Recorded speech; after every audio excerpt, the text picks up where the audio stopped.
The Little Rope.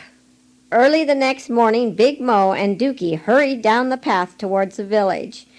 The old man had not yet set up his flower stand in the market, but when he heard the jingle of the coins in Mo's hand, he came hobbling around the corner with a toothless grin on his wrinkled face. "Nice flowers," he said, "nice flowers to give to the little one." "But these are not for the little one," said Big Mo. "These are for the shrine." "Yes, yes," said the old man, nodding understandingly, for Mo had made many similar purchases. "To be sure, for the spirits of the shrine." Mo selected a large bouquet and dropped a handful of coins into the aged hand. "This is too much money," said the flower seller. "I do not ask for so many coins." "This is a special gift for the spirits, a very special gift." And before the old man could say anything more, Big Mo and Dookie and the flowers were across the street. Dookie thought it was a shame to leave the pretty flowers where nobody would see them and enjoy them. But the same thing had happened many times before. She wondered what the spirits did with them. Surely they did not eat the flowers. Or did they? They were always gone the next time they came by. They were too pretty to lie there and wither. Dookie asked many questions as they walked home, but Mo said, "Hush, little one. The spirits may already be angry. Do not provoke them lest something terrible come upon us." When they arrived home, they found that Kola had come for the cows. As usual, he spoke but few words. He liked Mo, but there was a certain reckless attitude about the big man that Kola did not understand. He was certainly a good father. How tenderly he cared for Dookie. How faithfully he guarded her from danger. "Wait, Kola," said Dookie as the youth started driving the cows towards the grasslands. "I will walk with you as far as the path." "Did you ask Big Mo?" said Kola. "Yes, I asked him, and he said I might go if I come right back." "All right," said Kola, urging the slow-moving cows before him. "That lazy spindle-leg," said Dookie with a merry laugh. "She is always the last one in line, isn't she?" Kola smiled at the little girl beside him. "Yes," he said, "but she is always the first one to start home at night."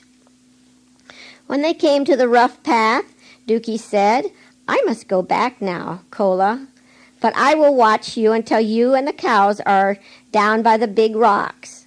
Take care of yourself and the cows. Goodbye."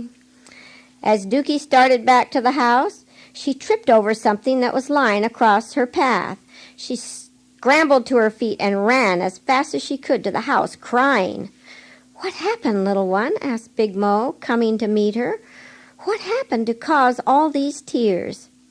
"I fell down," she sobbed. "I tripped over that rope down by the big bush." "But you are a big girl now," said Mo, patting her shoulder. "Big girls don't cry like this when they stumble and fall over a piece of rope." "But I hurt my leg on that rope when I fell." "What rope?" asked Mo. "I didn't know there was a rope." Right over there by that bush," she pointed in that direction. "Rope?" Big Mo took strides to the bush and came running back for his hatchet.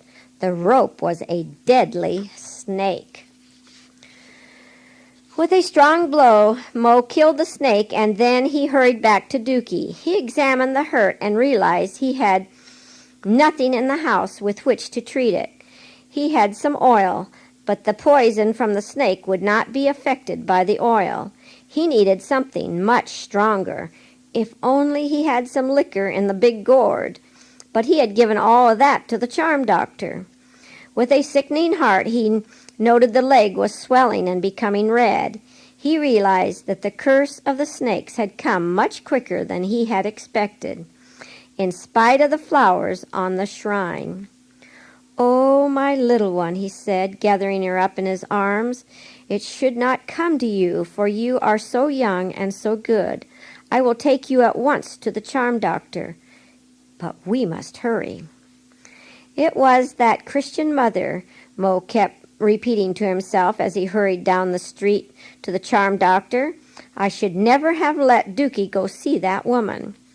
The charm doctor seemed to be in no hurry to examine the unconscious child in Big Mo's arms. He mumbled weird incantations as he mixed a portion of ashes and brown liquid in an earthen bowl. Then he applied the mixture around the wound, on the bottom of her feet and on her forehead. He made ceremonial gestures, bowing and waving his arms in rhythm to his chanting and dancing up and down on his toes. Big Mo listened and watched, hoping to see signs that the charms or the medicine was working. This went on for what seemed hours, but the swelling increased, and the child tossed and moaned in an unconscious condition. "Is this all you can do?" Big Mo finally said. "She seems to be getting worse instead of better." "If you will remember," said the charm doctor, "I told you a long time ago that the curse of the snakes would come to you because you refused to take her to the temple.